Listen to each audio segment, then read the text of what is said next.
ஏப்பா குமாரு, இங்கிருந்து பணம் கிடைச்சதா விசாரிச்சு பாத்தியா? நான் தெரிஞ்ச இடம் ஃப்ரெண்ட்ஸுங்க சர்க்கிள் எல்லார்ட்டையும் கேட்டுக்கிட்டு தாம்மா இருக்கேன். எங்கேயும் அர்ஜென்ட்டு கிடைக்கலம்மா. 2 மாதம் 3 மாதம் டைம் கேட்குறாங்க, உடனே முடியாதுங்கிறாங்க. ஏப்பா குமாரு, எனக்கு ஒரு யோசனை. என்னம்மா சொல்லுங்க. நம்ம தோட்டத்தை வீடு அந்த முனுசாமி விலை கேட்டாரு, அதை வேணா கொடுத்துடலாமா? அம்மா நம்ம தாத்தா பாட்டி ஞாபகமா இருக்கிறது அது ஒண்ணுதாம்மா. அதையும் வித்துட்டா அப்புறம் அவங்க ஞாபகமா நம்மகிட்ட எதுவுமே இல்லைம்மா. அதை பார்த்தா நம்ம இந்த பிரச்சனையை சமாளிக்க முடியாத குமாரு. என்ன பண்றது? அர்ஜென்ட்டுக்கு எங்கேயும் பணமும் கிடைக்கல. நானும் விசாரிச்சுக்கிட்டே தாம்மா இருக்கேன். வசந்தி கூட அவன் நகைகளை கொஞ்சம் தரேன்னு தான் சொன்னான். என்னப்பா சொல்ற? வசந்தி அவன் நகை தரேன்னு சொன்னாளா? ஆமாம்மா, உங்க கஷ்டத்துக்கு உதவாத நகை எனக்கு எதுக்கு, நீங்க எடுத்துட்டு போங்கன்னு சொன்னான். நான் தான் பணம் கிடைக்காத சூழ்நிலையில வாங்கிக்கிறேன்னு சொல்லியிருக்கேம்மா. சரிப்பா, வசந்தி கிட்ட இருக்கிற நகையும் வாங்கிக்கோ. என்கிட்ட ஒரு 5 பவுன் நகை இருக்கு, அதையும் தர. 2 கொண்டு பேங்க்ல வை.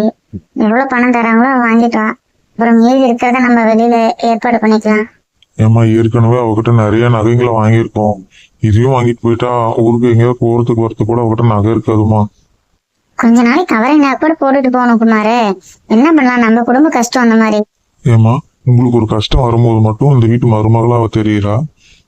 நீ யாரு என் பொண்ணு விஷயத்துல தலையிடுறதுக்குன்னு அவளை எப்படி பேசுனீங்க?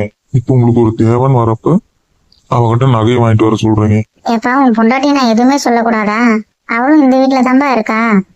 நாத்தனாருக்கு ஒரு பிரச்சனைனா நகையை கூட கொடுக்க மாட்டாளா? ஏம்மா, நீங்க அவளை என்னைக்காவது இந்த குடும்பத்துக்கு கொண்டு நினைச்சிருக்கீங்களா? உங்க கஷ்டத்துக்காக போய் அவகிட்ட நகை வாங்குறதெல்லாம் நல்லா இல்லம்மா. நான் பணத்துக்கு வெளியே ஏற்பாடு பண்ணிக்கிறேம்மா. இந்த பிரச்சனையை விடுங்க. பொண்டாட்டி ஒண்ணும் சொல்லக்கூடாதுங்கிறான். எப்படி பேசிட்டு போறான் பாரு. எங்க அவர் இருந்தாரு, கிளம்பிட்டாரா? ஏமா, இன்னும் வேற ஏதாவது சிந்து முடியறது இருக்குதா? என்னத்த சொல்றீங்க? எனக்கு ஒண்ணும் புரியலையே. எல்லாம் புருஷன்கிட்ட எல்லாத்தையும் சொல்லி தூண்டி விட்டுட்டு இங்க வந்து ஒண்ணும் தெரியாத ஒரு ஆட்டம் நாடகம் அடிச்சுட்டு இருக்கிறேன். நான் என்னத்த சொன்னேன்? நான் எதுவுமே சொல்லலையே.